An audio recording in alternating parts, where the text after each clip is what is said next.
Bonjour. Les récits de la création, tels qu'ils sont rapportés dans les premiers chapitres de la Genèse, remontent à l'époque de l'exil. Ils reçoivent en effet à cette époque, euh, l'époque de la déportation à Babylone, leur forme définitive.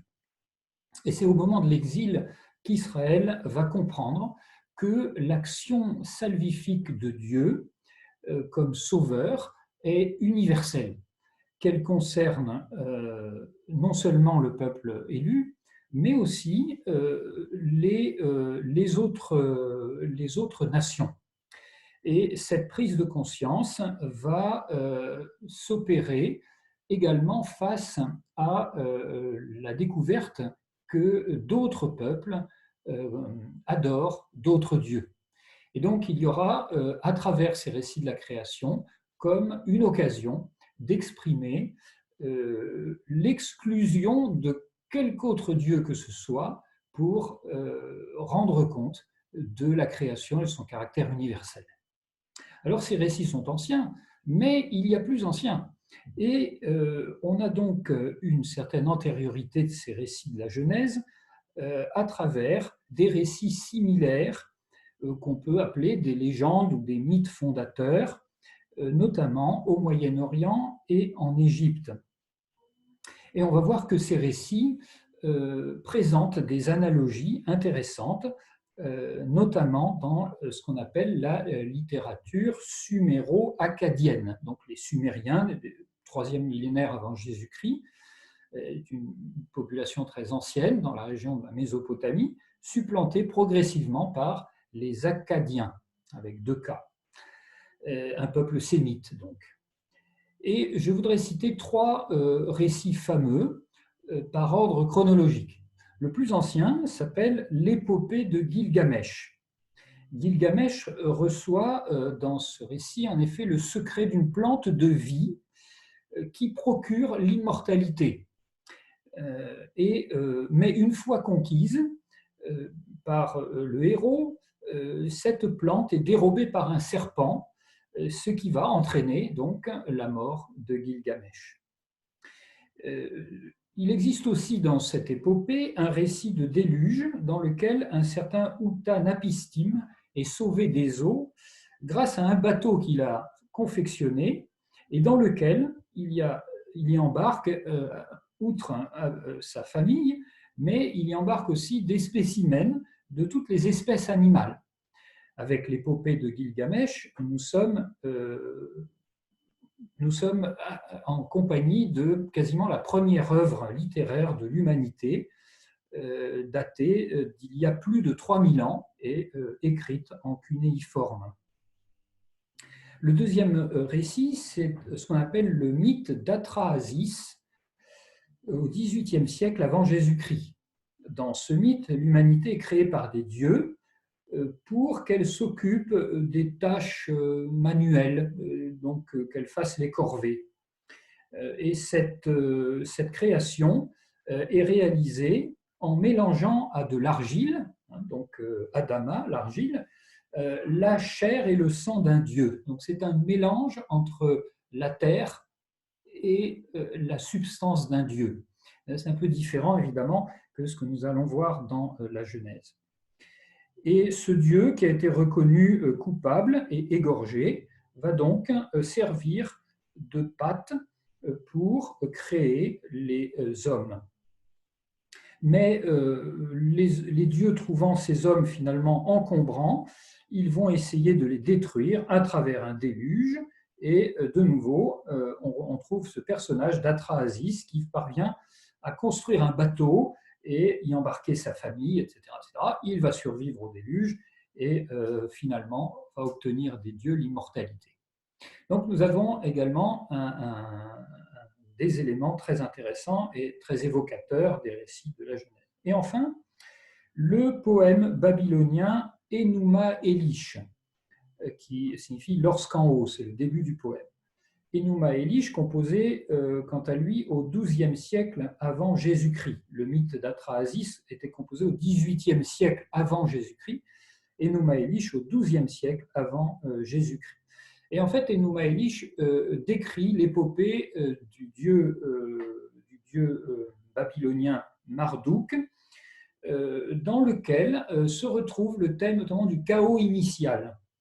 Et ce récit compte le démembrement du cadavre de la déesse Tiamat.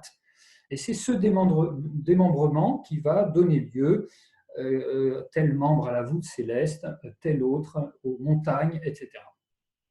Donc l'intérêt de ces différents récits, dont j'ai cité 3 exemples, est de repérer ce qui est original, ce qui est différent et finalement ce qui est spécifique de Genèse 1 ou de Genèse 2-3, donc spécifique des récits bibliques.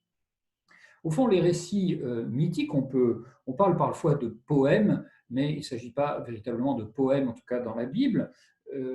Il s'agit véritablement de récits mythiques. Ce terme de mythe est malheureusement trop vite associé de manière péjorative à une fable. C'est un mythe, c'est pour dire que c'est faux, en fait. Or, le mythe est une forme littéraire qui permet de dire une vérité transhistorique ou métahistorique sur le sens de la vie, sur le sens de l'homme, et de répondre à certaines questions. D'où vient le mal? Qui a fait l'univers, etc. Alors, c'est Mircea Eliade, donc un auteur du XXe siècle, mort en 1986, qui a écrit dans Mythes, rêves et mystères, en 1957, une topologie en 4 grandes catégories de récits. On ne peut pas rentrer dans le détail, mais les récits en question sont donc détaillés sur le document. Donc, ce sont des créations par émanation, création par plongeon cosmique, création par division d'une matière primordiale, création par démembrement d'un monstre. Donc, par exemple, la création par émanation, nous avons un mythe égyptien, par exemple, dans lequel le créateur se transforme lui-même en soleil, puis il produit de sa propre substance 2 germes avec lesquels il ensemence les eaux pour donner le Père ciel et la Mère terre, et ainsi de suite. Donc, les créations se font par substance divine, par sécrétion divine.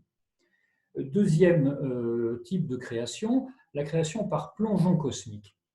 Alors, Dieu ordonne à un animal, ça peut varier soit sur la forme, de plonger au fond des océans pour lui ramener une poignée de glaise avec laquelle il va former la terre. Donc, on a un élément préalable qui est un élément aquatique au fond duquel un animal mythique va aller chercher de la glaise. Et il existe un mythe, par exemple, dans lequel c'est l'homme qui plonge, mais qui essaye de garder de cette fameuse glaise du fond de l'océan en la dissimulant dans la bouche. Voilà, différentes variantes. Mais ça finit toujours par cet élément de glaise qu'on va retrouver bien sûr dans les récits bibliques. Troisième type de création, la création par division d'une matière primordiale. L'exemple le plus frappant est celui de l'œuf qui se brise et qui crée en se brisant un univers composé du ciel et de la terre, un petit peu comme le jaune et le blanc. Et donc, ça c'est un mythe phénicien, mais on trouve ce mythe de l'œuf primordial dans un autre mythe sumérien, où un oiseau aquatique pond cet œuf. Alors d'où vient l'oiseau? C'est une autre question qui n'est pas forcément précisée, mais, etc. Et donc c'est cet œuf primordial qui contient en germe toutes les parties de l'univers visible. Et enfin, je vais donner un exemple, la création par démembrement d'un dieu ou d'un monstre.